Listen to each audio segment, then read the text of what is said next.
Let's roll. This is Countercharge, your podcast for ranks, flanks, and kings of war.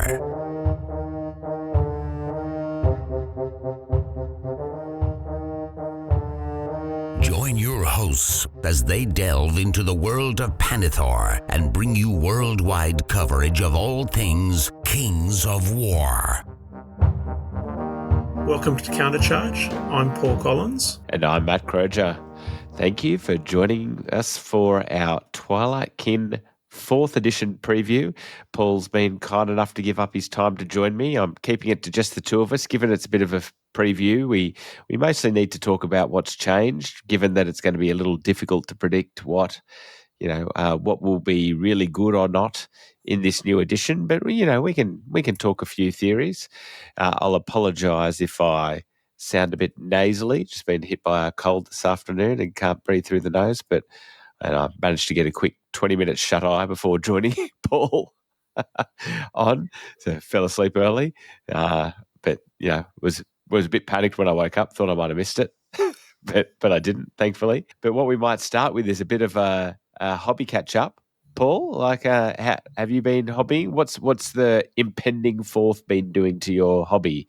Has it been pumping it up or just putting it on the back burner for a little while? It has been on the back burner. I don't think I've done any painting since last time I was on your podcast, so it's been pretty bad. I did listen to a bit of the Forces of the Abyss review today, and that's got me inspired because that was the army I was painting.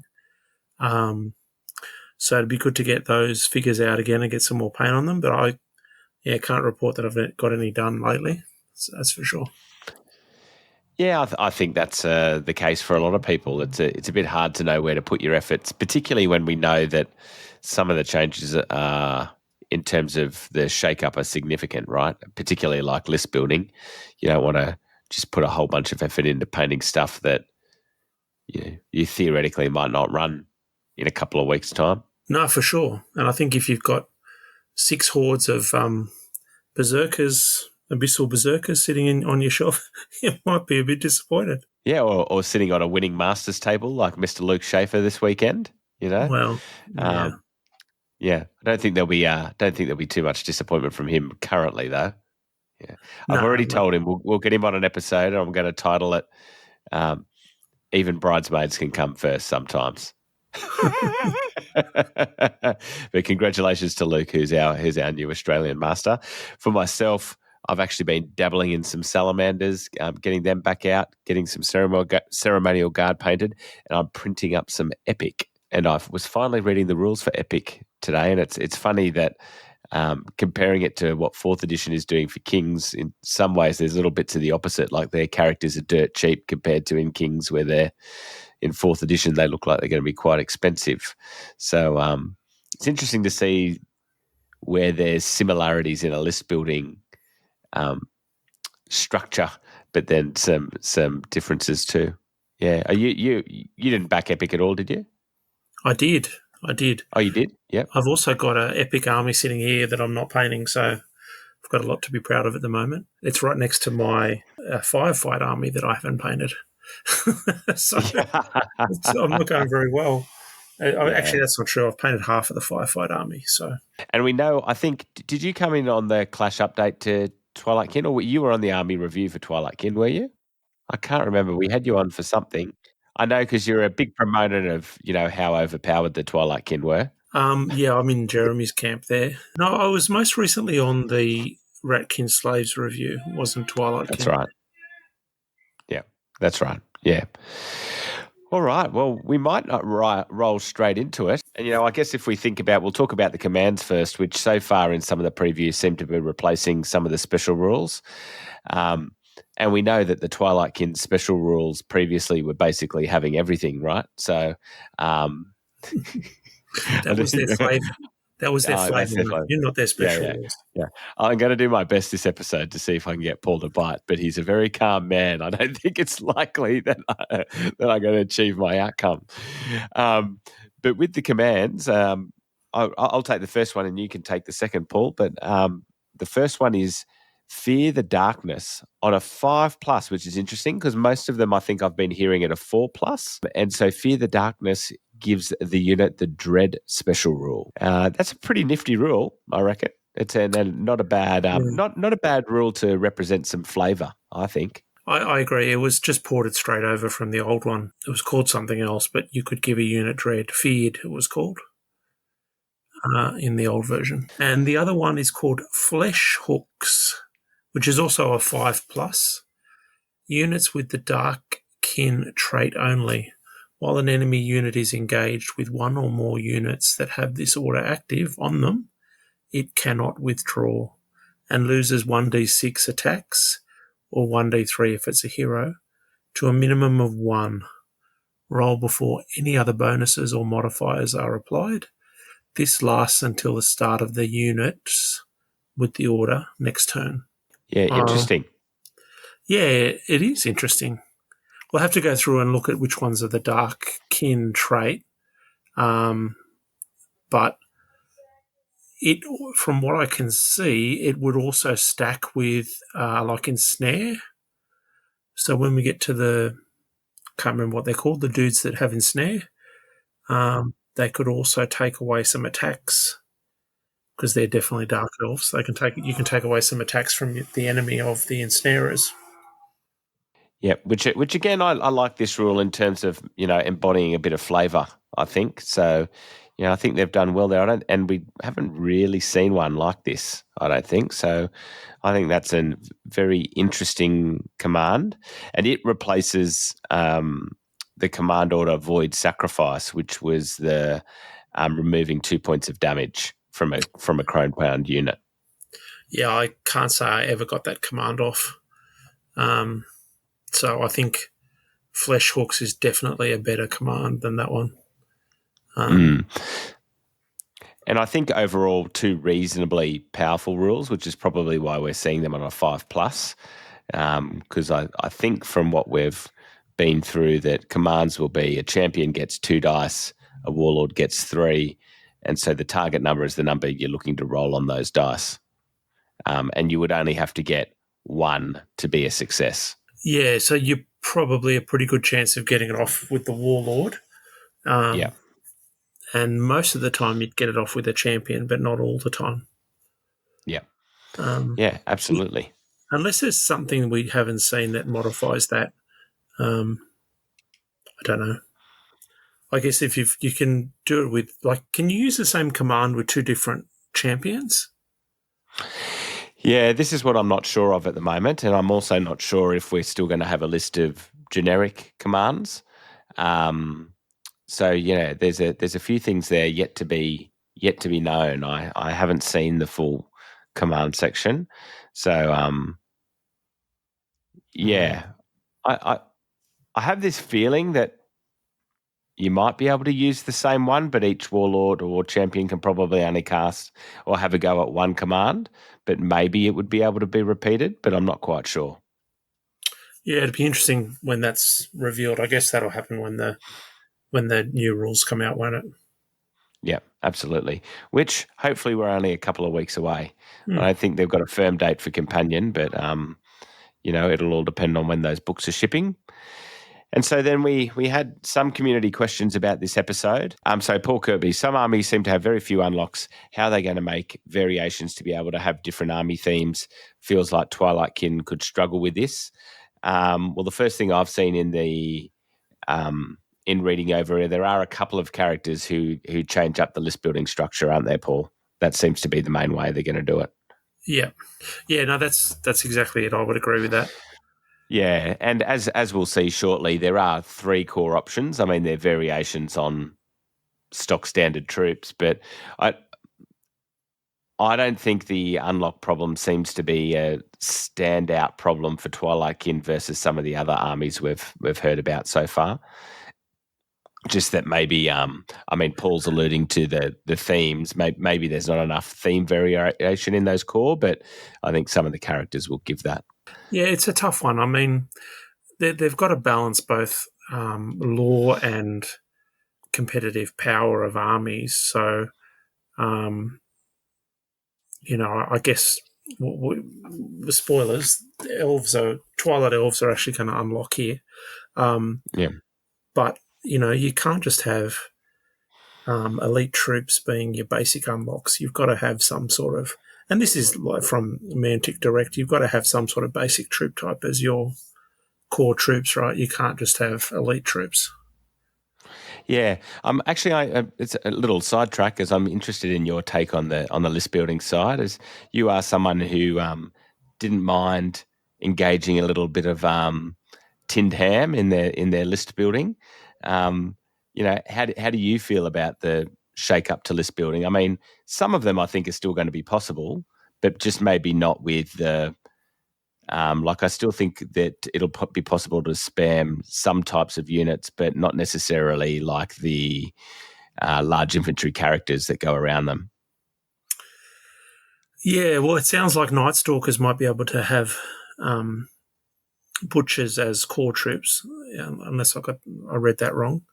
I think there's been a nerf across the board to large infantry, that the attacks go down, and so I think it would be less desirable to spam them anyway than it was in the past. I don't know. I've been on record saying that I think the unlock system was broken and it needed a revamp. And I think making basic troops, core is the right way to go. There's some armies where it will have to be large infantry like ogres or, maybe even Night Stalkers. So the committee or the Mantic have to make them sort of had. I don't think they had a choice but to tone them down if they were going to be basic unlocks. Otherwise, you would have seen, ogre warrior units being spammed across the board as core. So they've had to try and, I guess, make them not so good. But any more diversity in the list, I welcome. Any more opportunity to get different troop types on the table and not just see, the same thing over and over. I think that sounds great for the game. Yeah, and I think the other thing that we don't know is it hasn't been revealed how unit strength is represented in fourth, if at all. I imagine it is a thing, but how various sizes or across unit types might be differentiated. So that's yet to be seen. So that'll be interesting. Next up, we had a question from Liang Weihao. Does the new Twilight Kin feel more than just Night Stalkers and friends? Never quite understood why there was a huge overlap of roster entries between two armies that aren't sub-factions of each other. Well, I certainly think having you alluded to, what's in the core makes it feel a bit more like Twilight Kin with their Night Stalker friends. Wouldn't you say, Paul? For sure. And it wasn't too long ago it was Twilight Kin with Abyssal friends, so things have changed. It's certainly one of the lists that across the last 5 years has probably evolved in a lot of different ways. For sure. Let's hope we're finally settled on it. Marissa Udshawn with Twilight Kin having a lot of beneficial auras. How bad is the extra expensive and limited heroes thing working out? Did you get a vibe on that from your read, Paul? You'll have to wait and see, Marissa, till we've done the review. Spoilers. There's not as many auras as there used to be. Yes, yeah, very few. David Musgrave speaks to a similar point with auras going from a number of other hero types. How is the synergy in the Twilight Kin list going to be handled? Do we have to take Corsairs as core, as they are a pain in the ass to paint? David may be disappointed. Yeah. There are other options, although, you're going to have to paint some sort of elves. That's for sure. Yeah. And lastly, before we get into the list, Matthew Schenker, with the continuation of the story, will we see more units than just raiding parties / fleet-based units? We have little in the way of what Twilight Kin armies actually feel like, unless we're to believe they have entire armies made out of land pirate elves. I don't know.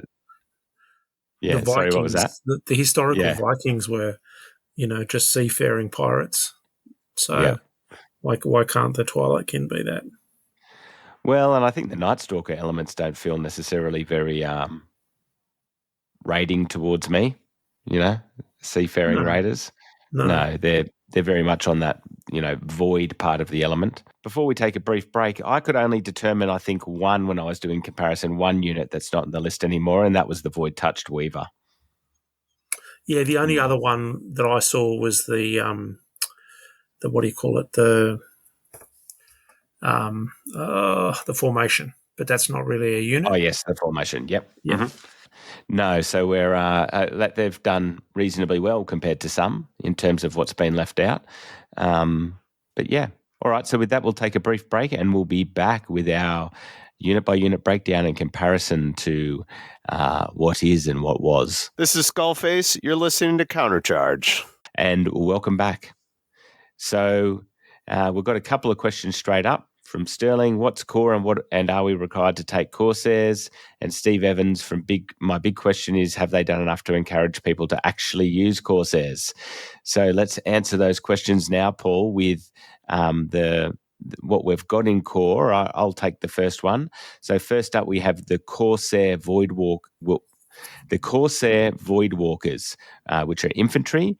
Troop, which is auxiliary, regiment and horde sizes, speed 6, melee 4, defense 4, 10, 12 and 25 attacks, 12, 16, 24 nerve, 95, 120 and 200 points. With the trait Dark Kin, they've got elite in combat and ensnare. So here we've got the differences are that ensnare is native rather than as an option in the previous edition. They're effectively getting that comparatively to last edition for free. There's no increase in points. The horde nerve is up by 1. The troops 15 more, but you also no longer have the option to try and make them 3+ melee. Yeah, so I mean, to be honest, at 120 for a regiment and 200 ensnaring things, I mean, I know they're def 4, but, not bad nerve. They seem like they're going to be okay to me, Paul. Yeah, I agree. A couple of niceties are missing. You used to be able to make them melee 3, and you used to be able to give them blood hex.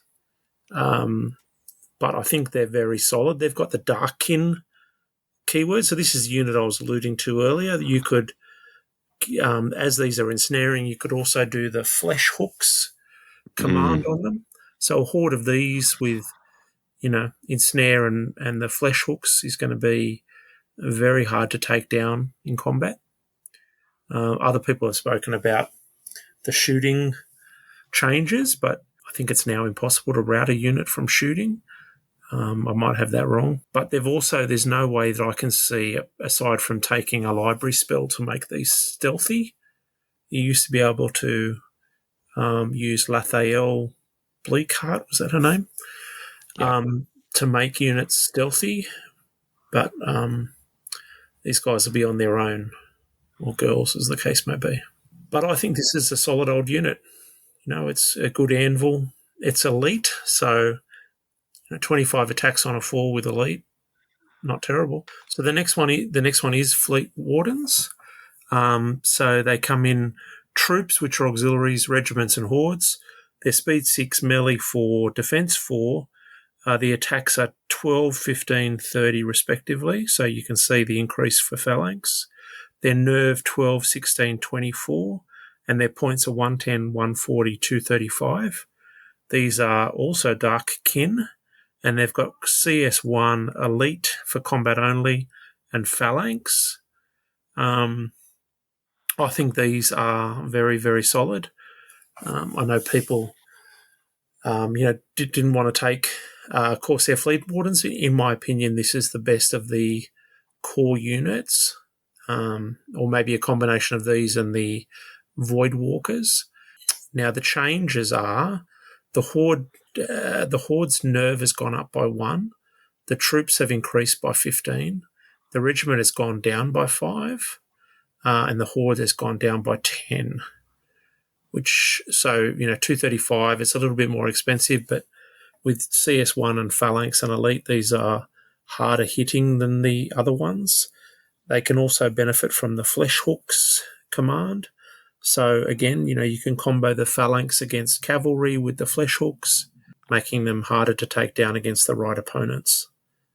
Again, you can't take Blood Hex and you can't make them veterans to increase their nerve, but you're effectively getting the nerve bump anyway. So I think these are very good. They've still got the same, weakness in that they're defense 4, but 16 nerve and 24 nerve is very strong. Yeah, absolutely. So, I guess the main differences are those phalanx and the crushing, and I think that you're not paying too many extra points for those, are you? So I think that's the extra attacks and the crushing and phalanx. I think that's a pretty good investment, particularly if we do see a swing, which I think we will initially, towards people trying maybe for more combat-based troops, so maybe a few more flyers or a few more fast things. So I think the phalanx could have the potential to come really in handy. Yeah, and again, I heard some comments on the Forces of the Abyss review about flyers and how important they might be to finish off units and stuff, and I agree. But we still don't know what's happening with the missions. So the only thing we do know is that kill is out. So killing troops, we definitely know isn't a thing, or isn't the primary, the primary motivation. But we don't know what the missions are, so we don't know how important movement is, or presumably some of them will remain. The area control ones, etc. But it'd be interesting to see what they're going to do to the game. If there's going to be any shake-ups there. And so then the last of our core options, so there's only 3 core options for the Twilight Kin. We've got the Corsair Wranglers. Now, they're currently in the copy we were provided listed as infantry, but my understanding is that that's a mistake and that they are meant to remain heavy infantry, as they were, I think. That's right, Paul. They were heavy infantry. Yeah. I've never used them, but that's correct. Yeah. And so they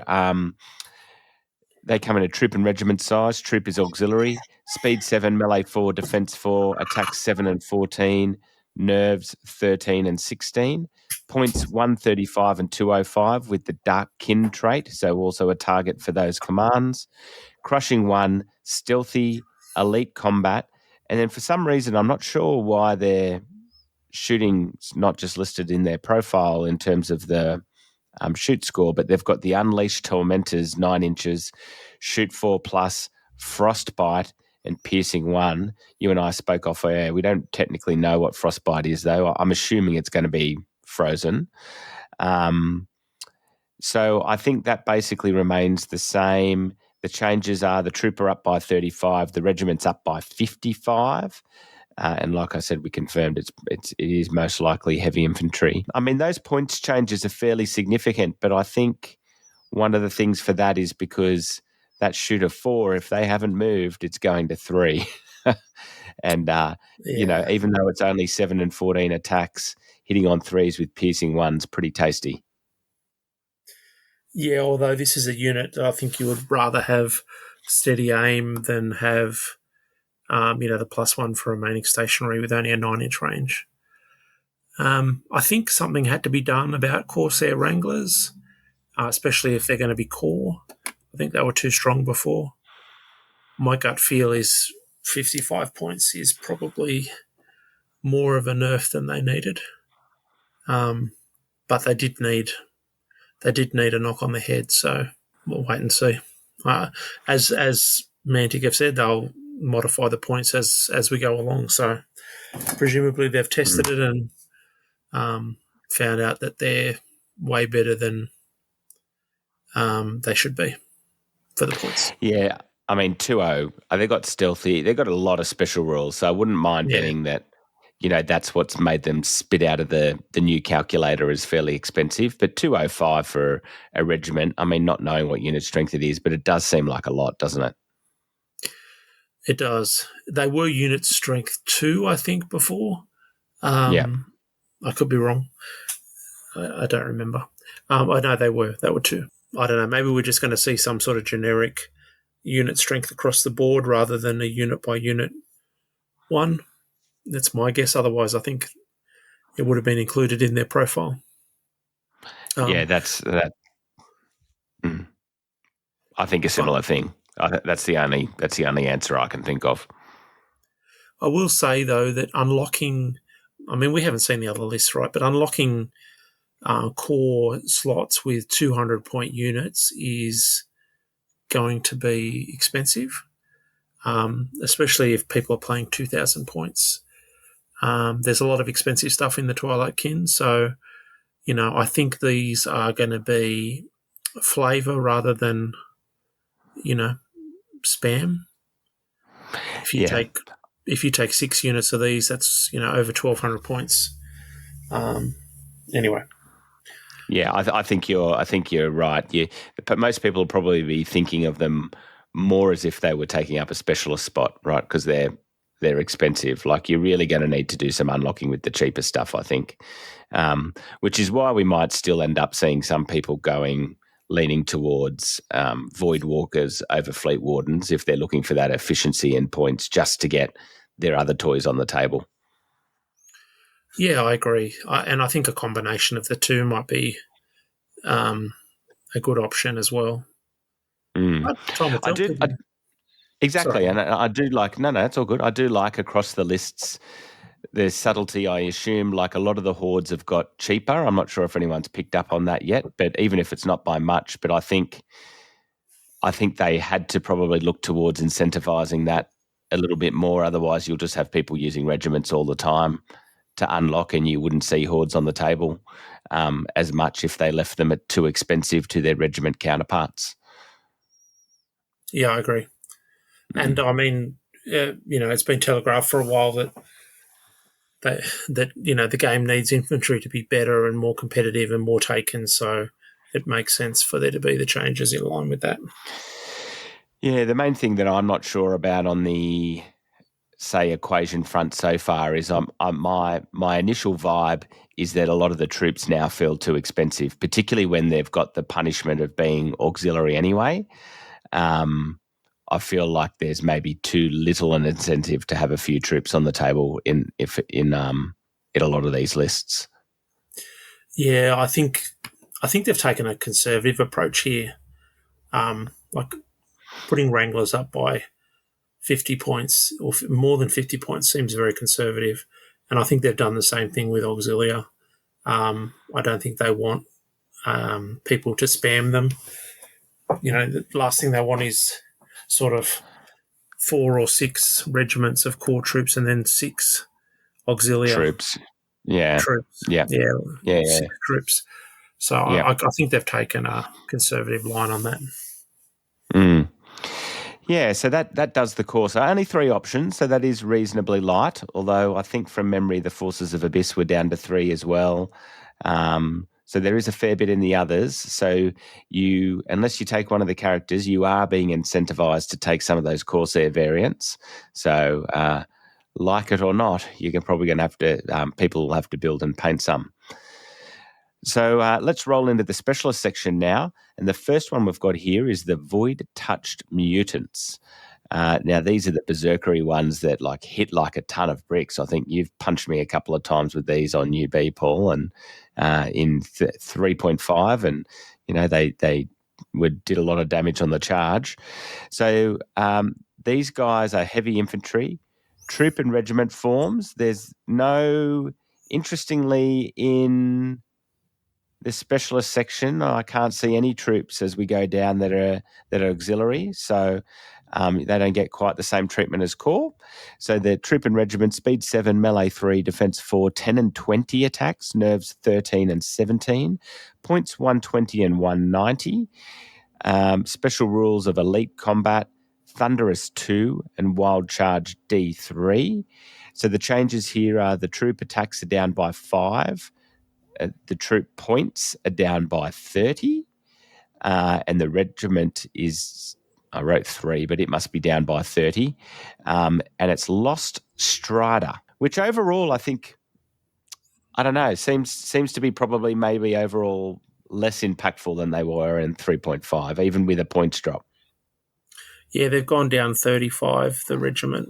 35, yep. Yeah. I still think that's a pretty good profile. I think these are very strong. Giving them a 35-point reduction in, just makes them even more attractive, in my opinion. That they still did exactly what they did before.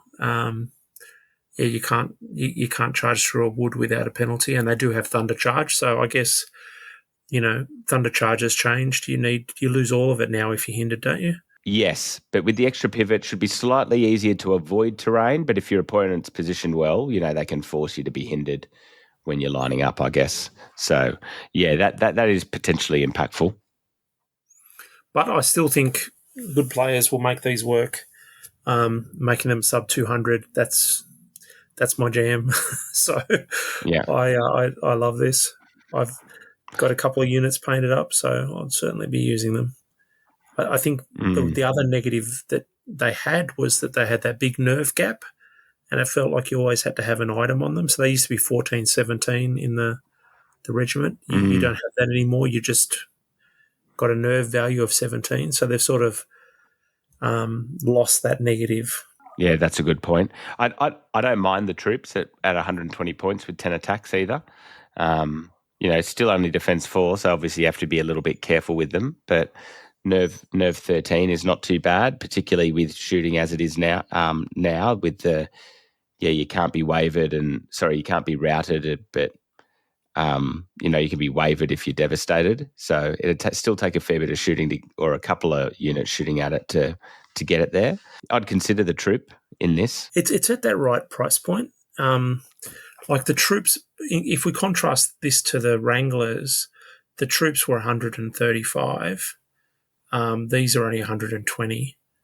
So I think they're, probably good second hitters. I know a lot of people preferred the troops over the regiments, so we might see a bit of that as well. And then do you want to take the Bound Reapers? Yeah, I was going to say this is a good one to compare as well, because a lot of people used to use these as second hitters. So the Reapers come in a troop and a regiment, melee 3, defense 4, 15 and 20 attacks, nerve of 12 and 16. Points are 125 and 165. And for that, you get Crushing Strength 1, Stealthy, and this has got the Crone-bound trait. So if we look at the difference, the troop has gone up by 5 and the regiment's gone down by 20. And there's no options. There used to be an upgrade, but there isn't one anymore. So they appear to be pretty much the same, except the regiment's got a nice reduction. So if we look at what I was just saying about the mutants, they're roughly the same points, 120 versus 120. They're exactly the same points, or 125, sorry. And they both hit similarly hard. So the Reapers are melee 3, 15 attacks, CS1, and the mutants are Thunder 2, 10 attacks on melee 3. So, yeah, I think they're both pretty good second-line hitters. If I'm right, there isn't the option to have the other one, not Reapers, the Tormentors. I thought they might have, was that the name of them? I thought they might have come across into Twilight Kin, but they haven't. So this is, is that what they were called? Tormentors? Yes, the Tormentors. Yes. What were they in? They're in Night Stalkers. Right. Yes. No, they haven't come across. And also the Reapers, you used to be able to upgrade to Captain Horgoth's Horrors for Mind, Thirst and Vicious, which you can't do anymore. Correct. The only other difference which will interact later in the list is that with that Crone-bound keyword as well. So that might, given that the Void Touch mutants don't have any traits as it stands, that might make these guys even more attractive comparatively when it comes to what they can get off in terms of things that interact with Crone-bound. Yeah. So we had that comment earlier about, Night Stalker friends. This is our first Night Stalker friend. We'll probably see a few more in the list as we go along. Yeah. Okay. Yeah. Again, this is not a frontline unit, right? This is a a second or third hitter. So Yeah, 100%. They got the little extra bit of protection to get into the places where they need by having the stealthy. That's the other benefit, I guess, compared to the mutants, isn't it? So not quite as fast, but they've got that bit of protection in the stealthy. Yeah, that's right. All right.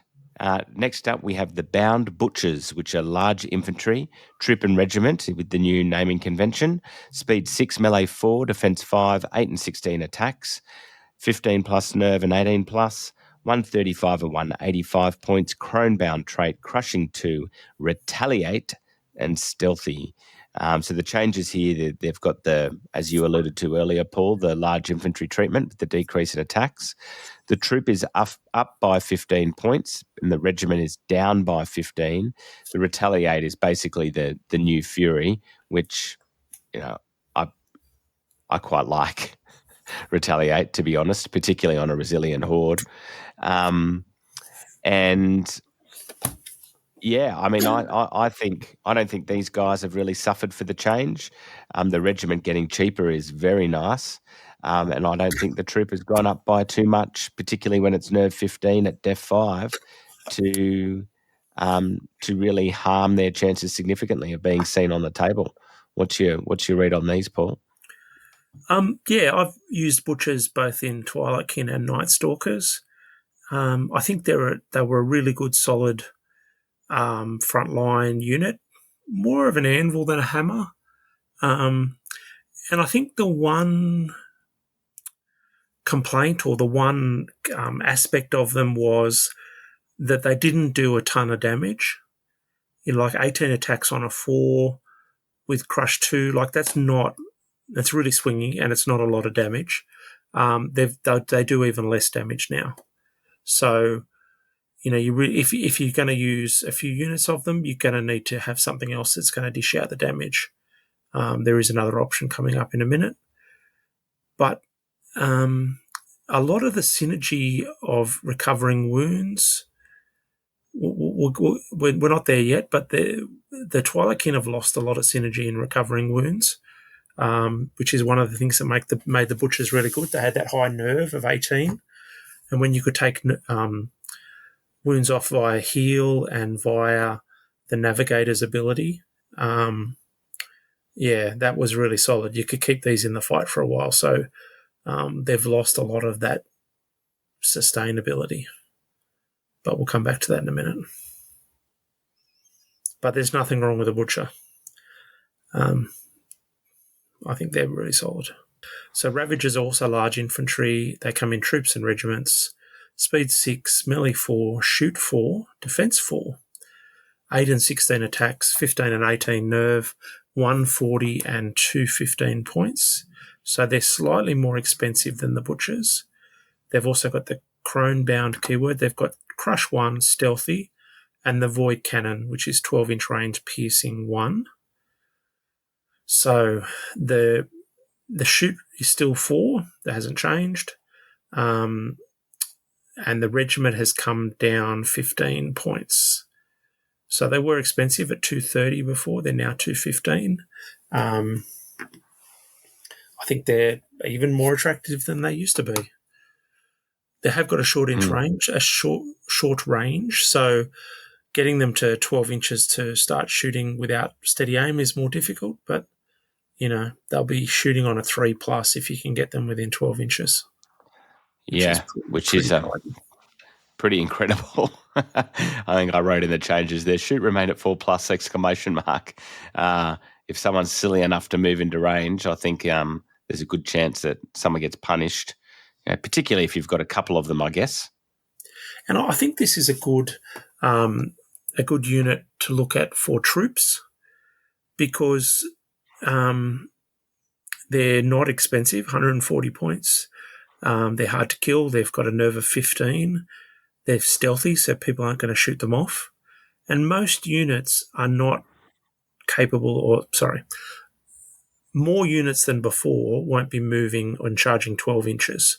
So, with having to have more infantry that may be speed 5 or speed 6, there's not a lot of units there's fewer units that are going to outrange these.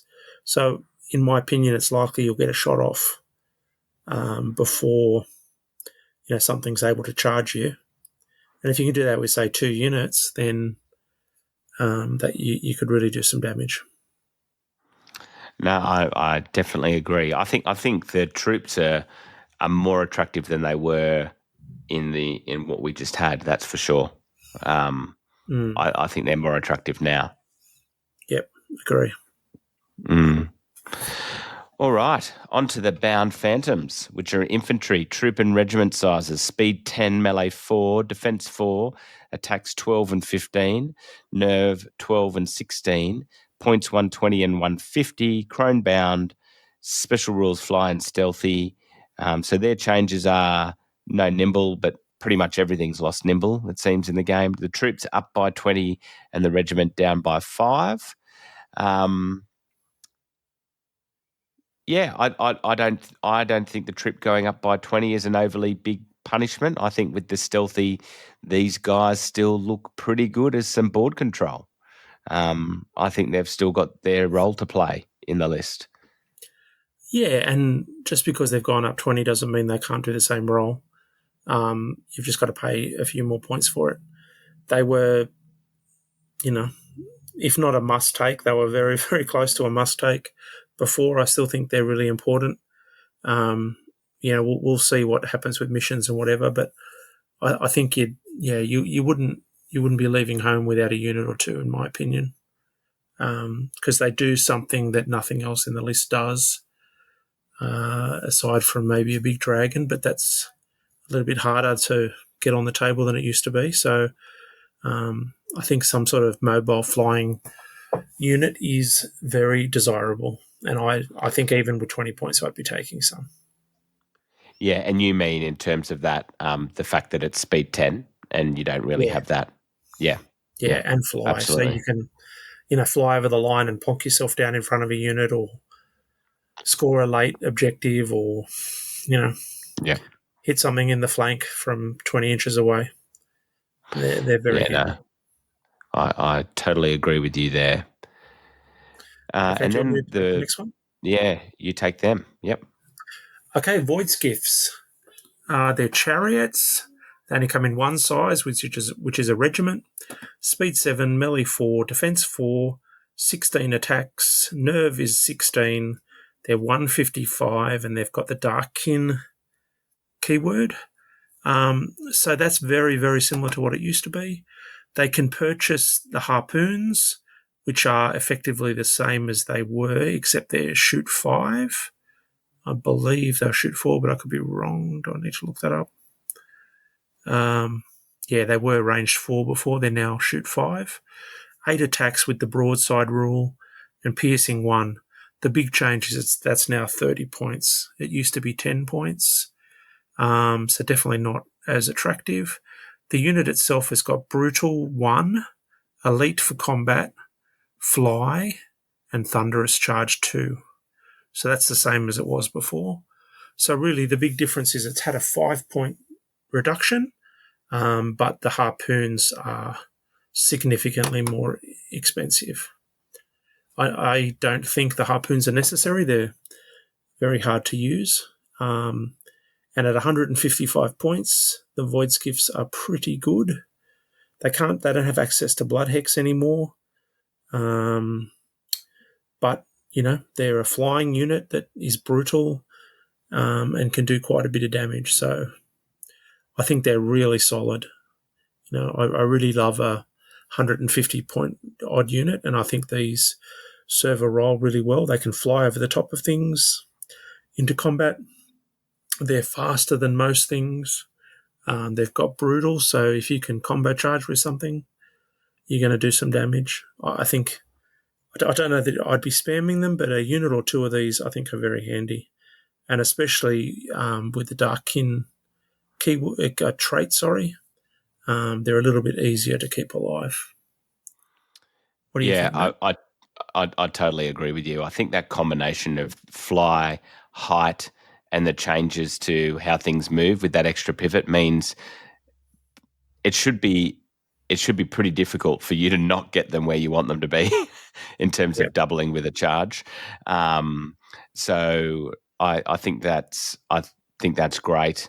I agree with you on the harpoons. I think for that extra points, it does seem like the new equations making shooting expensive on some of these things that could be dual. Like I don't know if you heard the nerve check guys on your YouTube talk about Northern Alliance. And it's similar for the frost claws, is that the shooting attack that you can add on becomes significantly more expensive than what it was. So yeah, my first runs of these, I'd be inclined to take them as combat only, and just see how it goes. I think they're the most popular thing to come out of Canada since Degrassi Junior High, aren't they? And maple syrup. You can't forget maple syrup. That's true. I haven't listened to that, but I will, because I think frost claws were too cheap. So if they've got the harpoon treatment, I think that's probably a good thing. Yeah. I will say I don't think that broadside and the harpoons were like a must-take for 10 points.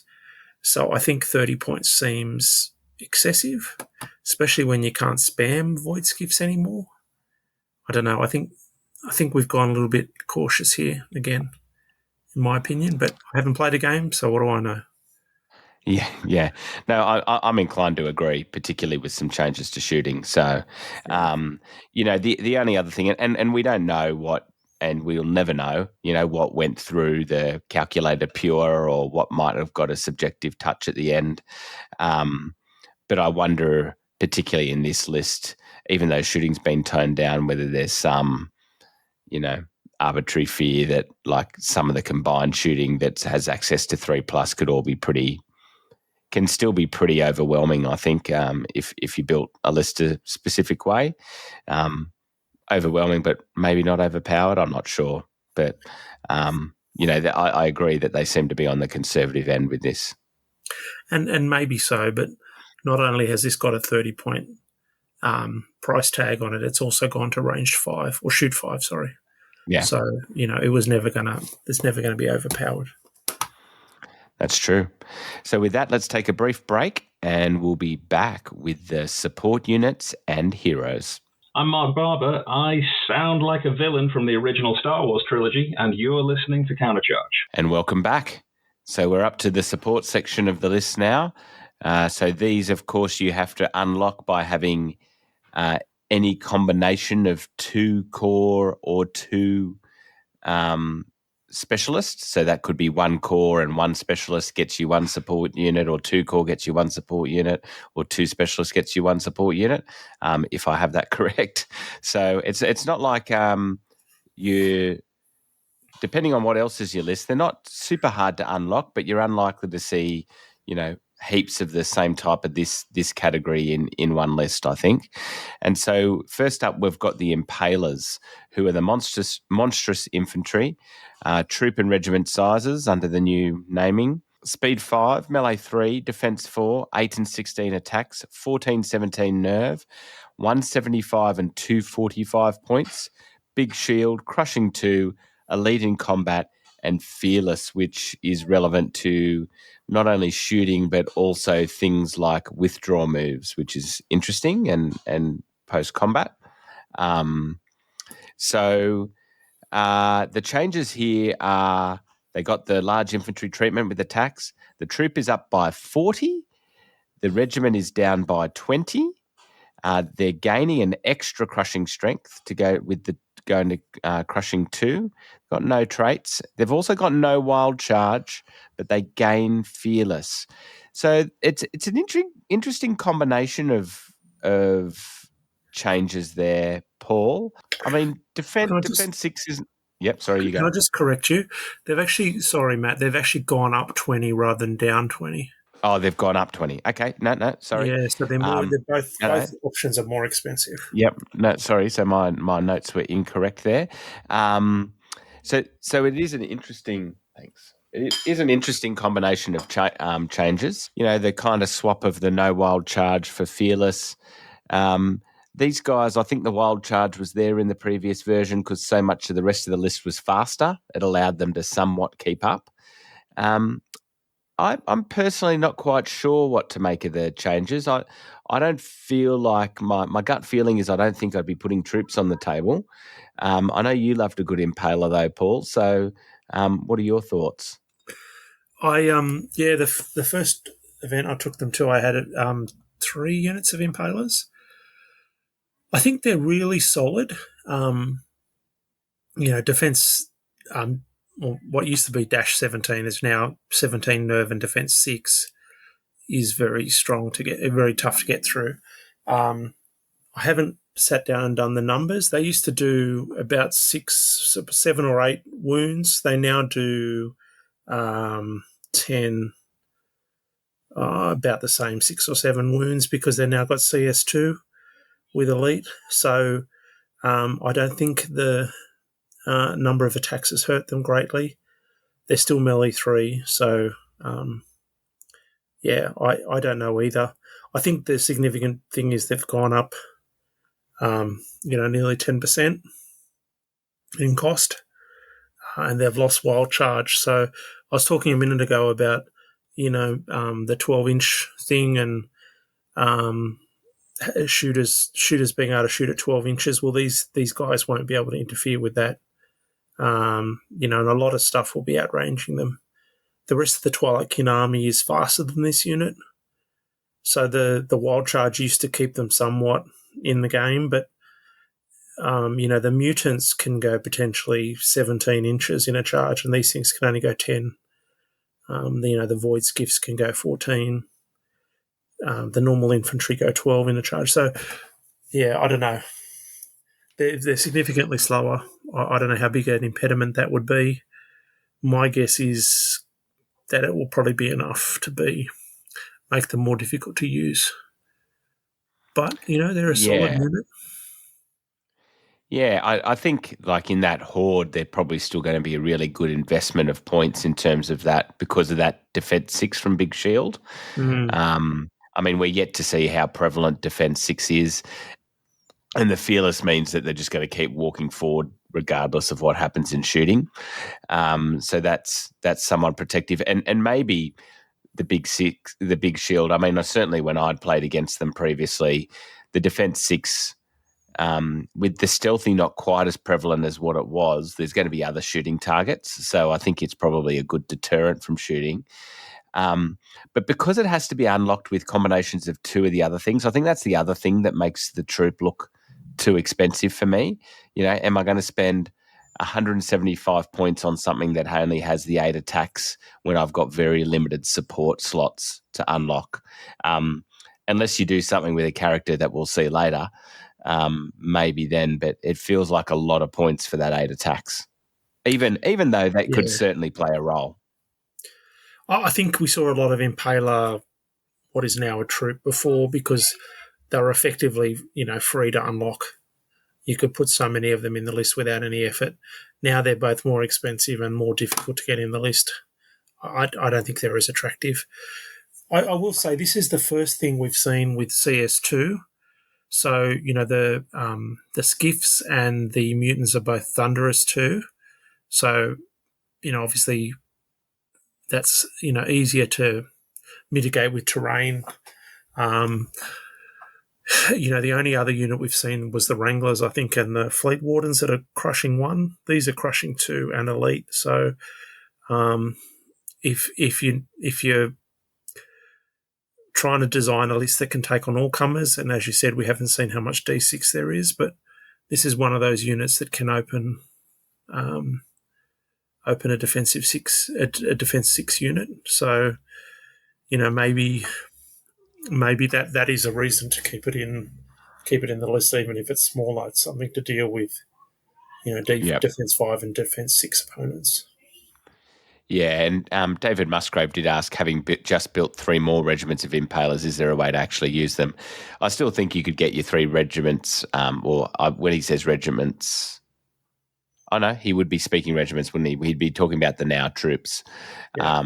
I assume, like you can. I'm not sure if you'll be as keen to use multiples like that, David, but we'll see.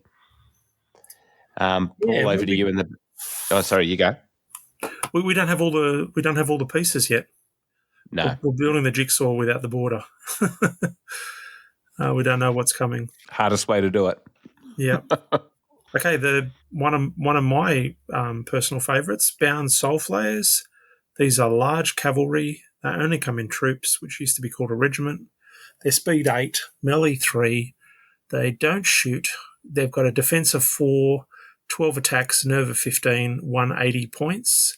They've got the crone bound keyword because they are Night Stalkers. They've got crushing 1, thunderous 1, fly, stealthy, and wind blast 5. So it is exactly as it used to be. The only difference is that they've gone up 20 points. They're 180 rather than 160. We were talking a minute ago about phantoms, so these still do the same job they used to. They were often seen with magic items, like Blood of the Old King was my favourite. But we don't know how magic items are going to work, I don't think. They are 20 points more expensive, but they are good. So I think if you were using them before and making the most out of them, you're probably going to use them again. We haven't talked about it, but some of the unlocks are a bit cheaper than they used to be. So, that might allow some points to be spent on some of these units that are slightly more expensive. Yeah, so one thing that was leaked in direct misfire is there's no stratification of costs for the magic items. We're back to the flat rate for magic items. Some of them have gone away. I think Blood of the Old King is gone, so that favourite combo of yours is no longer there, Paul. But yeah. But I don't think.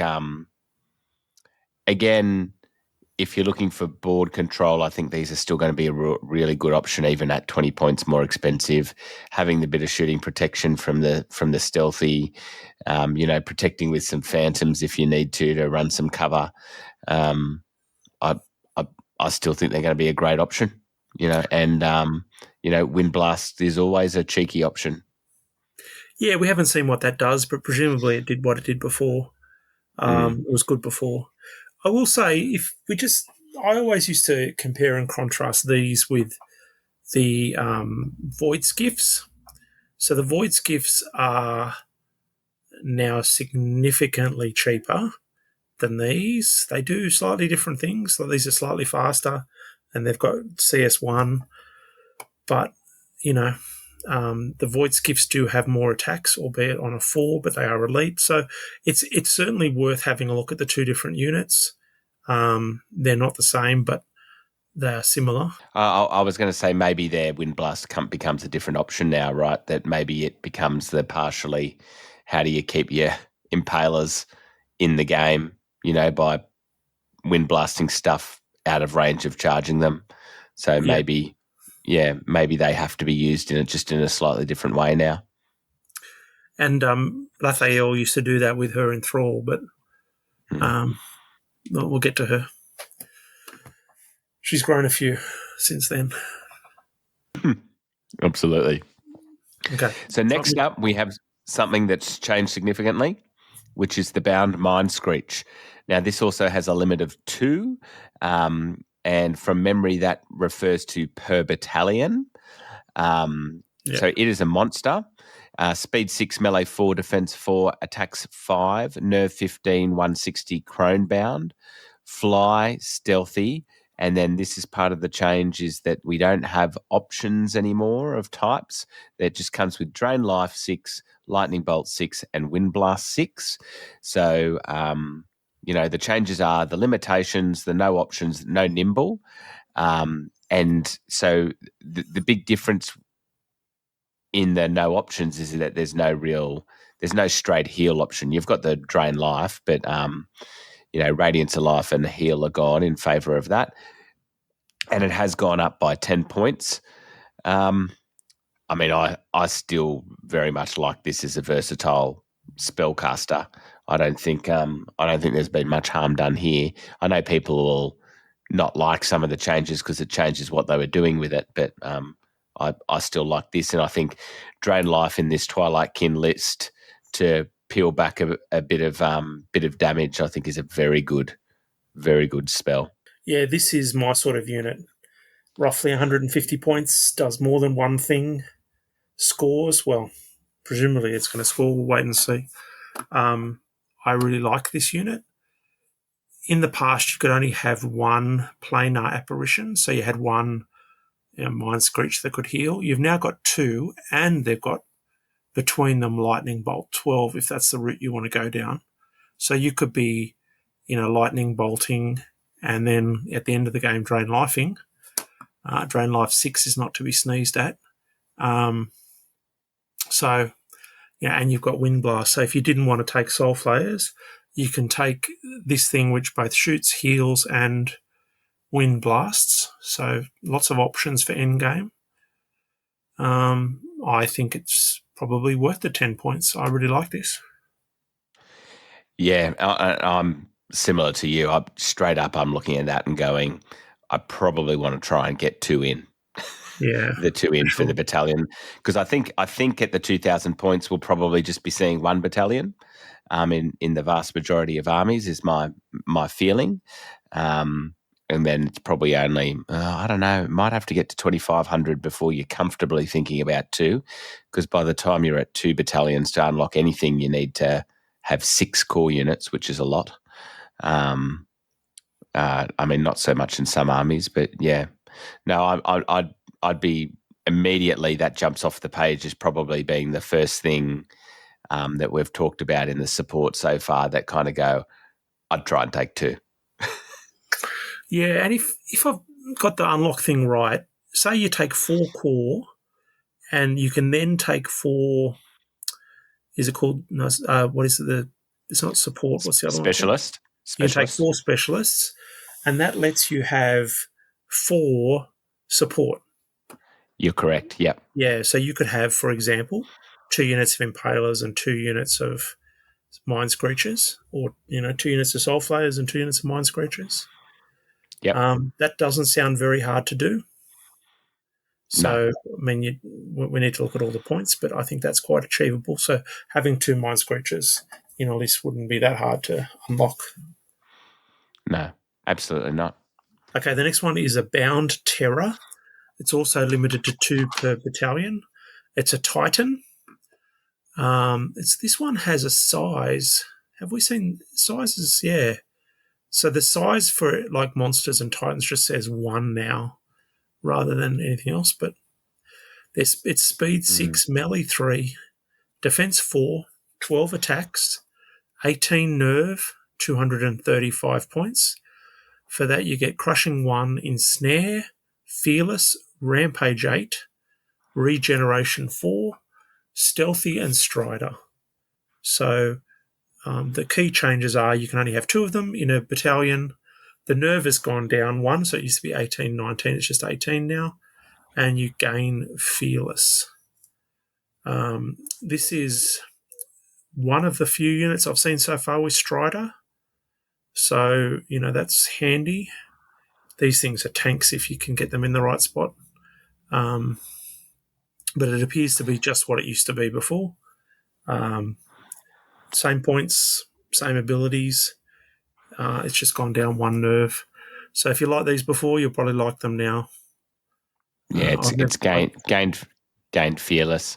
I'd argue there's a bit of a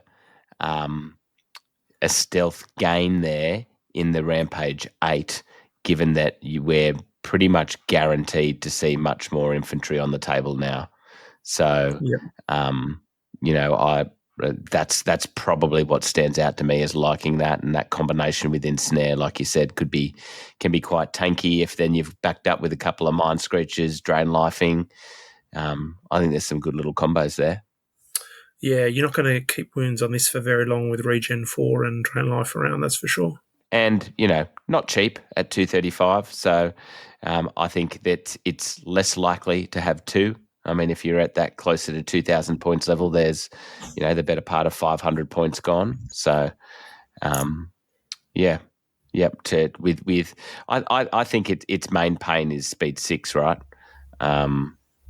Makes it a little bit harder to get it into the exact combat that you want it in. Yeah, we were saying the same thing about the Impaler, and he's only speed 5, so... Next up, we've got the Gore Drake. Again, a limit of 2 per battalion. It's a Titan, size 1, speed 8, melee 3, defense 5, attack 7, 17 nerve, 180 points, crush 2, fly strider, vicious.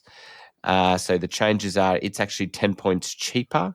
There's no nimble. It's got vicious instead of void charged beast, but I actually didn't have it in front of me what that used to do. I can do tell recall you, that? it was you could this is from my memory, but you could re-roll 3 dice. I mean, 180 is not bad. Speed 8 and fly. I mean, again, I think the big change here is we don't know how things like unit strength are going to interact, so it's hard to know how good this guy's going to be. But I think certainly cheap enough to be looking at it as an option with the melee 3. Yeah, you didn't see a lot of them around before. I assumed it was because it looked like it had 2 penises. Yeah. But it could have been its stats. I don't know. Yeah. Yeah. Just remember 180 points when we get to the Void Lurker in a minute. Yes, and yeah, you've got me good there. It's totally blown out of my there. That was no pun intended. What I was going to say, in there, I can't remember. But sorry, I've completely derailed. No. Yeah, no, you're right. You're right. You didn't see them much before. I think the 7 attacks, I think, is their comparative weakness to other things of the sort. But they are pretty cheap. But yeah, I think we'll just have to wait and see on the Gore Drake. So when if you want to put it in perspective, it's roughly the same stats as a general on Winged Beast or that little turd in the Halfling army that rides the dragon. But the difference is this thing's on a Titan base. But it's the same nerve, 15, 17, 7 attacks on a 3, crushing 2. They're must-takes in those lists, but I don't know. Maybe we're sport for options in Twilight Kin. I think that's probably it. I think it's probably just that you've got other flying things to date that have probably just done their roles a little bit better. This probably just falls into the mediocre at its job kind of role comparatively. Like in Halflings, right, it's different because, like you said, the smaller base, the fact that it's inspiring also very inspiring in the Halfling list. This thing doesn't inspire, yeah. Yeah. All right, over to you with the Void Lurker. Okay, so we were remembering 180 points. So for 230 points, you can have a Void Lurker. You can only have one of them per battalion. It's a Titan, obviously. It's speed 10, melee 3, defense 4, 10 attacks, nerve of 19 for 230 points. It's chrome bound. It's got crushing 2, fly, regeneration 5, stealthy, and thunder 1. So crush 2, thunder 1. It is significantly cheaper than it used to be. It's gone down 35 points to 230.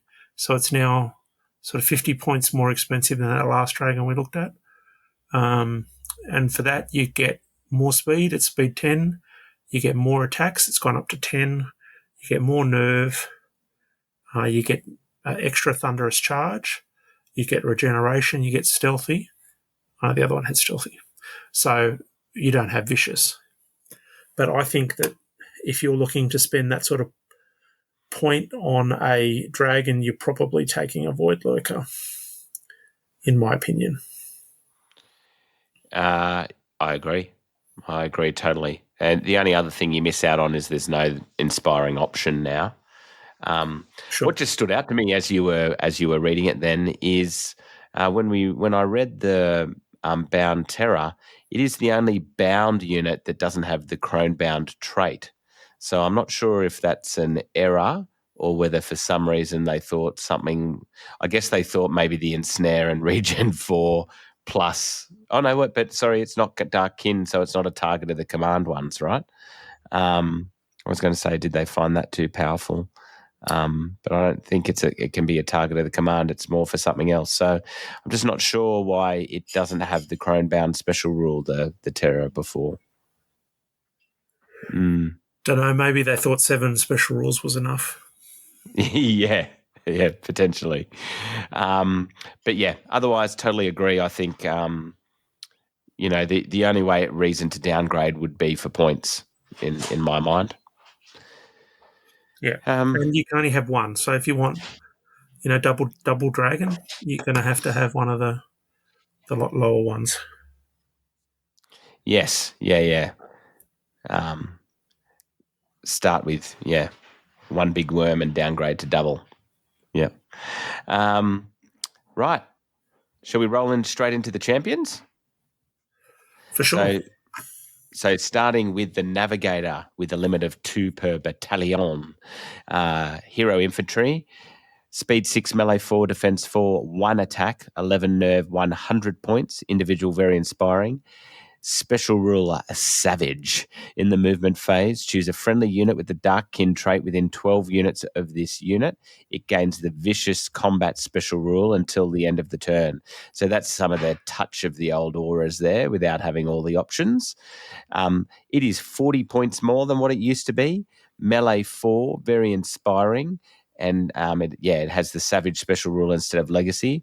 I think people have generally been surprised at the expense of heroes, but I think we've got to remember is that they serve a very different role now in terms of being able to pass out various commands.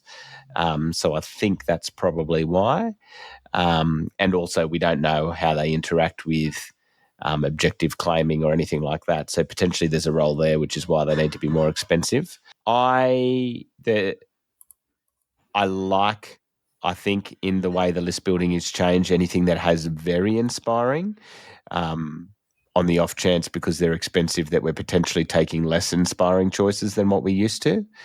And I think in the scheme of things, 100 points in the way the rules are written now is pretty cheap. So I like this given that you pretty much have to take Dark Kin as well. Yeah, and I think there's a couple of things here. Mutants aren't Dark Kin, and neither are Impalers. So if you wanted another reason to question Impalers, they can't benefit from this Vicious, which, that was in 3.5 as well, right? So it's nothing new. But, if you're going to have an army full of Dark Elves, then maybe this is a good option. It not only has it gone up 40 points, it does have very inspiring, but it's copped a big nerf. It's gone from 11-13 to just 11 nerve. So it's actually gone down 2 nerve points. So if you've got something that can snipe this thing, it's it's one lightning bolt away from death, potentially. It used to be quite resilient with, if you could hide it well enough with 13 nerve, it was very unlikely someone was going to get it. But at 11 nerve, it's not quite as good, my opinion. So I think if you're having an army full of Dark Kin elves, then this is probably something to consider. But if not, I wouldn't be bringing this along unless you want that very inspiring. Yep, fair enough. Okay, the big brother, or should that be big sister, is the Navigator on Void Skiff.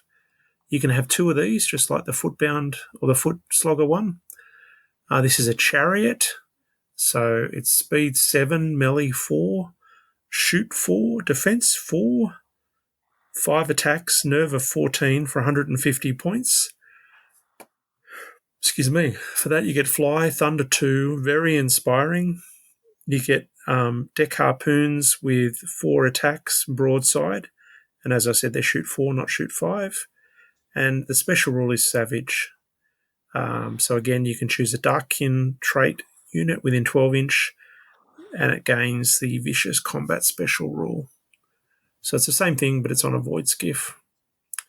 I used to use the Navigator on the Void Skiff quite a bit because I thought it was a very versatile unit. It again has gone up 40 points from what it used to be before. However, the nerve has remained the same. The attacks have remained the same. The shooting attack is the same as it used to be without the steady aim, but it's lost elite. So they've remembered how to shoot, but they've forgotten how to fight. And it gets, again, the pared down special rule. So, in my opinion, again, if you're going to run a army with lots of dark elves, it's maybe an option to consider. What do you think, Matt? Yeah, I'm not quite sure. I think I think probably the choice between this and the navigator on foot. I'm not sure why a navigator would ever be on foot though in this army with all the, I guess, to keep up with the Corsairs once they're raiding. But I think it's going to be a points decision mostly. I think because of commands, my gut feeling is we won't see as people as willing to chuck their inspiring sources into combat unless necessary. So I feel like being on the skiff and the things that you get for that is maybe less beneficial than it was in 3.5. And so I think I'm more likely to be inclined to save those 50 points, pending all the rules we don't know. Can I just put maybe a few things together? If this is a commander, then this could be putting out that flesh hooks command once a turn. It can also shoot its broadside, if I understand that correctly. Mm-hmm. And it can also make someone vicious. So when this thing has its turn, it puts flesh hooks on a unit, makes someone else vicious, or the same one, possibly, we don't know, and it has a shot. That's true. I think that's all pretty right. valuable. Yeah. Whereas the navigator on the foot does two of those things potentially, but he's going to have. We don't know about heights, but presumably this thing is taller than the navigator on foot, and if the shooting rules are the same, it can shoot over stuff, and it's going to have better visibility. I don't know. No. I think that's a very good point. You are getting a lot of versatility for that extra investment. Yeah. Yeah, and sight, as you say. And it's very inspiring. So this is like a 100 mil deep base. So Yes, you're getting much more coverage. Yeah. Anyway. That's a good point. And you are likely to be getting a lot of left to right coverage if you want to use that broadside. Yeah, for sure. Yep. All right, next up we have the Twilight Assassin. Speed 7, melee 3, shoot 4, defense 4, attacks 4, 13 nerve, 165 points. Crush 1, duelist D3 plus 1, elite, feint, individual, inspiring self, scout, and stealthy. And the void stars are 12 inches with piercing 1. So the new thing is its shoot is 4 instead of 3. It's up by 45 points. It's got the duelist change that everything with duelist now has, is listed at how powerful their duelist is. There's no dread, and it gains the feint special rule, which we're not entirely sure what it does. The other, when I did these notes, the other thing I didn't know at the time too is the scout move has changed. It's only a usual movement, not at the double now, I think. So again, this does a lot. I think is getting whacked with the point stick because of how many special rules it has. One thing I think will depend on how powerful characters are. I think duelist has the potential, particularly as a D3 plus 1, to be reasonably desirable. So I'm a little bit hesitant to say this guy's not as good as other stuff. I think this more than anything maybe needs a bit of a yet to be determined tag on it. Yeah, this guy was a pain in the ass in version 3. But I think the role of a commander is different now. Like, it used to be that you could take lots of individuals and lots of monsters. You're probably only going to have up to 4.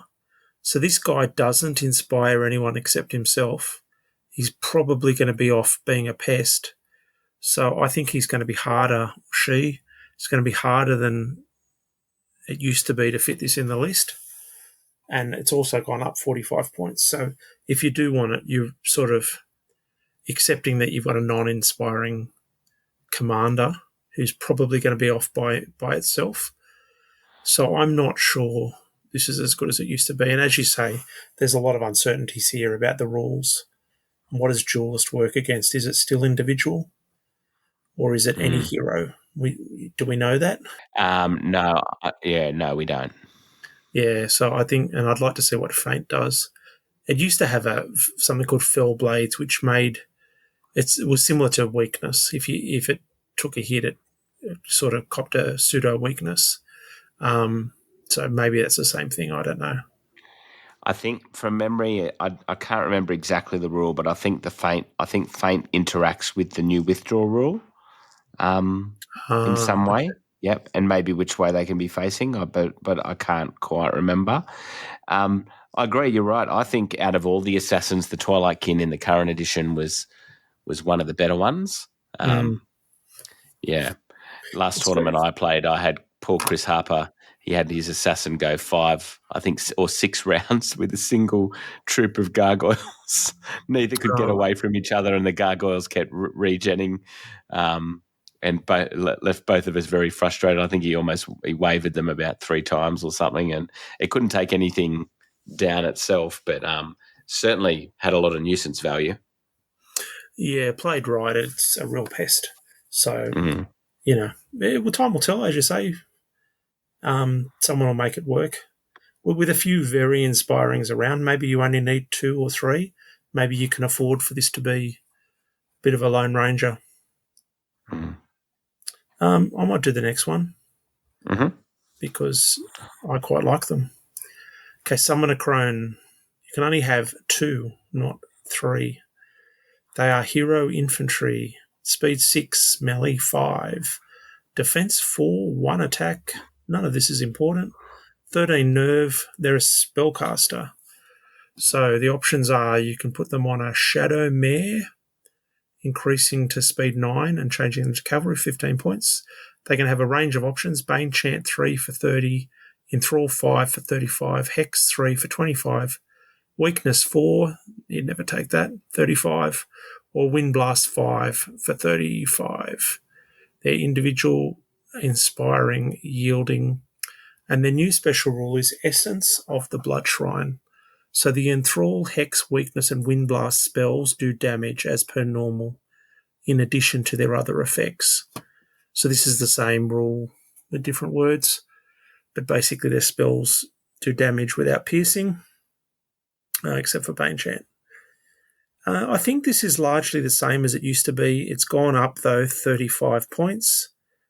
And for that, you don't get anything, except it can, I guess, cast a command. It's only inspiring and not very inspiring. But, we were talking about the Wind Blast and Enthrall. This can do both, or it can do Weakness, which, in my opinion, is very powerful. So I think I'd be taking at least one of these in a list. But you can have 2. Do you think you'd be inclined to just take one spell, given how expensive they are? I would try. We don't know what magic items there are, right? But I think Weakness is the way to go with these, assuming it hasn't changed in what it does. I don't know. We'll have to see. There's a lot of Thunderous Charge and a lot of Crushing Strength in this list, depending on what you take. So you might want a bit of a Bane Chant, but I'd be inclined to find the damage dealing somewhere else and just take Weakness. All right. Well, let's move on to the Bound Butcher Flesh Ripper. Well, I can say this bound, he doesn't have the Crown Bound trait, actually, so there's another one. So Speed 6, Melee 3, Defense 5, Hero Large Infantry, I should have said, Attack 6, Nerve 15, 160 points, Crushing 2, Fearless, Retaliate, and Stealthy. So he's gained an attack, 35 points more expensive, no Nimble, the Fury's out for Retaliate, and then gains the Fearless. Yeah, I quite like this, I think. I mean, 160 comparative to how it was feels expensive, but I think you're still getting a reasonable amount for that money. Yeah, he's gone up 45. But, everything's gone up, so you can't really use that comparison. It's tougher than it was, This guy obviously didn't get the memo about fewer attacks. He somehow got away with it, and he's gone up instead of down. So he's probably going to get kicked out of Flesh Ripper School. But yeah, I think if you liked him before, you're probably going to like him now. The challenge is, again, it's another hero without inspiring. That's a big deal. When you've only got 4, unless you've got a purpose for this guy, I think I'd be leaving him at home. He's really good at everything except he doesn't inspire. Yeah. All right. Do you want to take Lathael? Mm-hmm. Yeah, Lathael. This is Voidheart, so it's a different name, I think. This is the one from the Champions box. So it's a unique. You can only have 1 in your whole army, no matter how many battalions you have. It's a hero large infantry. It's melee 4, defense 4. It's now got 4 attacks with a nerve of 15 for 155 points. It's got a lot of special rules. So it's inspiring, Pathfinder, and Strider, stealthy, vicious in combat, and lightning bolt. And it's got a special rule for its lightning bolt called Crone Leech. Before rolling to hit with her lightning bolt, Lathael can add up to 3 damage on one friendly unit with the Crone-bound trait anywhere within 12 inches. For each damage the unit suffers, 2 extra dice are rolled to hit with the lightning bolt this phase. No nerve check is required, blah, blah. So potentially she can be shooting a lightning bolt 9 and putting 3 wounds on a friendly unit to do it. And it's got to be a Crone-bound unit, which is one of the Night Stalker units. She has... Well, she's not the same as Lathael, the old Lathael, but the old Lathael had a completely different setup. So, it had the elite for spells, which was called Eye of Valak, and it had the aura of stealthy and different spell combo. But I think for 155 points, this is really good. So we talked about a lack of inspiring a minute ago. This one does inspire. Like the Mind Screech, Lathael's got a sort of modest attack, 4 dice on a 4 with vicious. So that might be handy late game. She's very hard to kill. That 15 nerve is hard to kill. And she's not, we don't know what Julius does, but she's not an individual. So, possibly, we don't know. Julius might not have any effect on her. She's very different. She's had a really big rework. I mean, Lightning Bolt 9 at face value seems good. Seems still to be versatile-ish. Yeah, I'm not sure. I think I'm going to have a good look at her in list construction itself.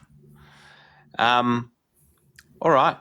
So let's move on to the Warlords, our final section. So straight up, we've got the Void Captain, Hero Infantry, Speed 6, Melee 3, Defense 4, 5 attacks, 15 nerve, 135 points, Crush 1, Elite in combat, Individual, Inspiring and Rallying Dark Kin trait only. So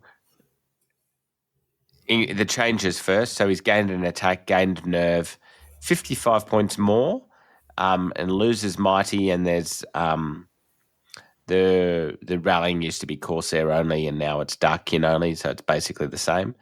I don't know, when comparing, particularly when combined with the flesh hooks now, I think the combining of rallying and the potential to 3 dice to make that command almost certain, I think this could be a good buy to be running with your Corsairs. Yeah, rallying and weakness and flesh hooks. Yeah. Could be a real combination. Yeah, I mean, this guy was, well, I think it's actually female.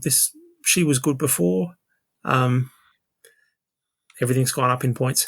Some of the heroes have yielding. This one doesn't have yielding, which I think might mean it's mighty. I'm not sure, but that's my guess. I think that's probably a good assumption. Yeah. So again, I think if you're running an elf heavy list, this is probably a good option. expensive.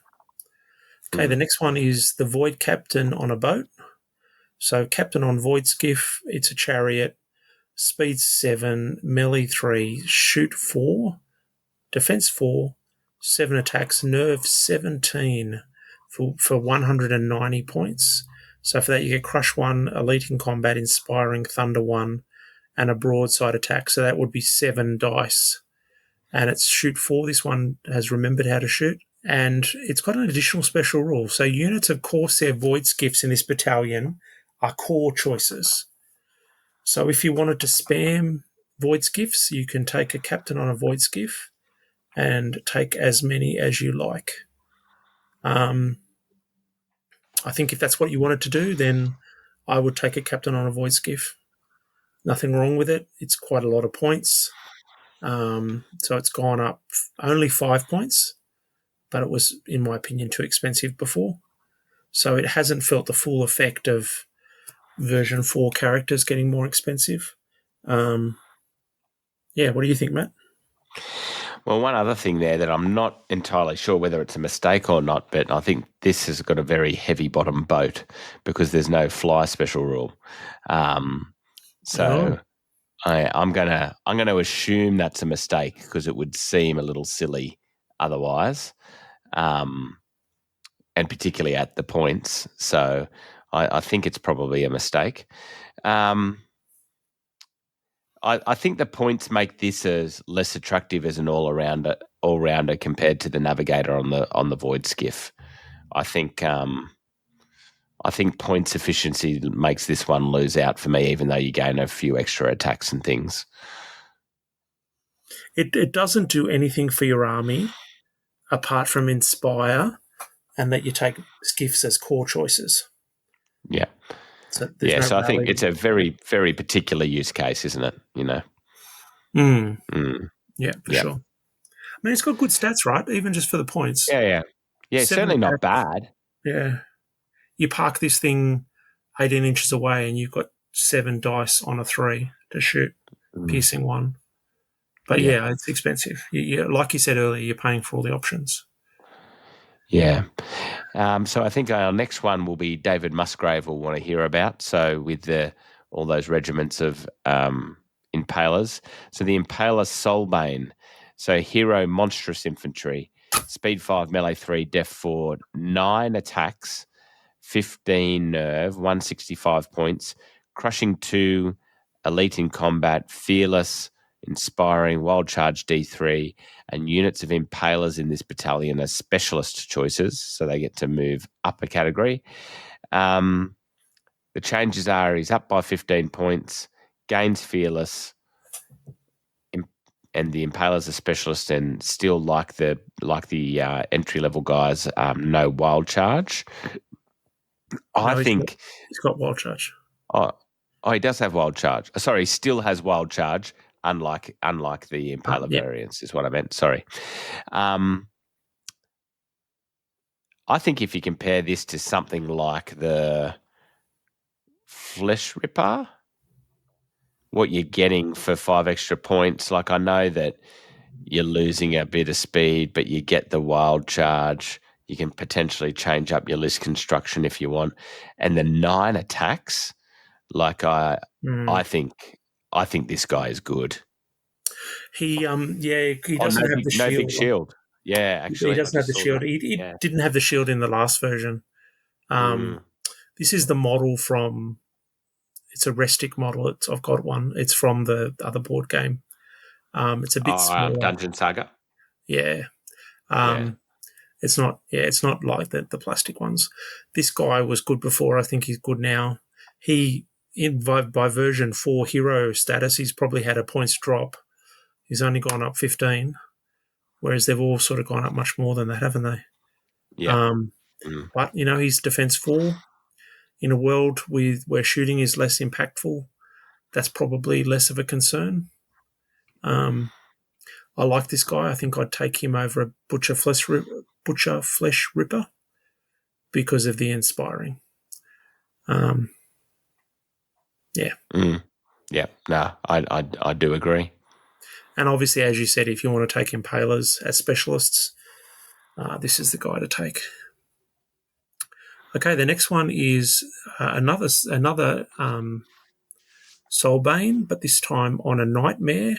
So this is a hero, large cavalry, speed 8, melee 3, defense 5, 6 attacks, nerve of 16, 205 points, crushing strength 2, dread, we haven't seen that yet, elite, fearless, inspiring. So units of Impalers also become specialist. So if you didn't want to have the last unit, Impaler Soulbane, you could have one on a Nightmare and do the same thing. This guy has gone up 50 points, and his stats are the same. So he's still speed 8, he's still melee 3, still defense 5, still 6 attacks, same nerve. I think all the special rules are the same. He's lost nimble like everyone else, and he's gained fearless. So you can see, like what I was saying, if most of these guys are going up significantly. I think people took him for dread, and he's probably now more attractive because of the unlocks Impalers. But what do you think, Matt? Yeah, I mean, my initial reaction is the main thing is price. Yeah, I'm not sure you. Like, I think part of the thing with these square-based characters before was the combination of mobility with they probably being undercosted across the board. And I think once you bring their cost into that something potentially in line, I think they do become less attractive, and that there's potentially, units that do a role in a similar way. And the dread's probably not as nice as it used to be because you can gain it via a command. So, my initial reaction to this one is I'm a less likely. Yep, agree. Yeah. We've only got one big bad boy left. Do you want to? Yeah, the creme de la creme. Yep, and Steve Hildrew says, do you think anyone will ever take Mikael? So Mikael, I remember when Mikael was first written in that I loved the way they'd done the combination of stats. This and the points cost reminds me of that. But speed 8, melee 3, defense 5, 9 attacks, melee 17, points melee 17. Sorry, melee 3, nerve 17. Points of 275, crush 2, dread, duelist D3 plus 2, elite combat, fearless, iron resolve, stealthy, and very inspiring. So not many rules he doesn't have. So the changes here are up 40 points, cops the duelist change to the rule, and like everyone else, there's no nimble. He's a lot of points. Again, he's a lot of points, but again, I do look at him and go, he does do a few things, like the potential to hunt down characters being taller and seeing over other units. Given that there's been going to be more infantry, it's probably going to be a little harder to hide your characters than it used to be at speed 8. But a Soulbane's meant to fly. No, they're not, are they? Well, they're just regular. They're the same mount that Soul Flayers have, I think. Oh, that's right. But I don't think these ones fly. They've lost it like the captain. Yes. Yeah. It's a bit unusual, isn't it? Maybe they're too heavy with the, while they're dropping their shields. That's why they've got those shields too. That's too heavy for the Soulbanes to carry. This guy's carrying around 8 special rules, so yeah, not leaving the ground with all those. Yeah, I don't know. Like for me, this what I like is when a character embodies the, how they're written about. So I don't mind that, but yeah, that's incredibly expensive. Not knowing again all the rules that go around it. I have to say it'd have to be like a 2,500 point game or something to even get consideration, I would have thought. Yeah, no, I mean, some people love guys like this. It's not my flavour, but some people, love the biggest, baddest unit on the table. Nerve 17's nothing to sneeze at, particularly if you've No. got a bit of wound. I mean, he's got if you've got like on their own, they've got Iron Resolve. They're stealthy for a bit of protection and fearless. And then if you've got a Mind Screech around to give it something back. Oh, for sure. Yeah, Like, there's definitely a use for him. I will say he also doesn't have any traits. He used to have all of the keywords. So Corsair, Cronebound, Twilight Elf, Void Touch, he has none now. So not only does he not give out, auras or buffs or lets you unlock things, he also doesn't receive any. So like he's not, no one's making this guy vicious or, any of those things. No, yeah, that's a good point. Yeah, I think it's another one that like really we'd have to see how things are panning out, but yeah, I'm not quite sure whether there's enough there to be worth the 275. Right, well that brings us to the end, Paul. Thanks for your time. Are you left with any overall thoughts about the list from that preview? Yep, one or two. Mm-hmm. I think Twilight Kin have changed significantly. They had all those auras and buffs and stuff before, and they're nearly all gone. There's now just sort of one or two very basic things, like the Navigator makes someone vicious, or a unit of elves vicious. Lathael doesn't do what she used to do. So I think it's definitely toned down, and it's very different to how it used to be. We haven't seen what the other armies do, but I think there's nothing that's not solid here. I think, people might describe it as a bit lacking in flavour, but I think it looks pretty solid to me. Lots of options, lots of good options. I like it.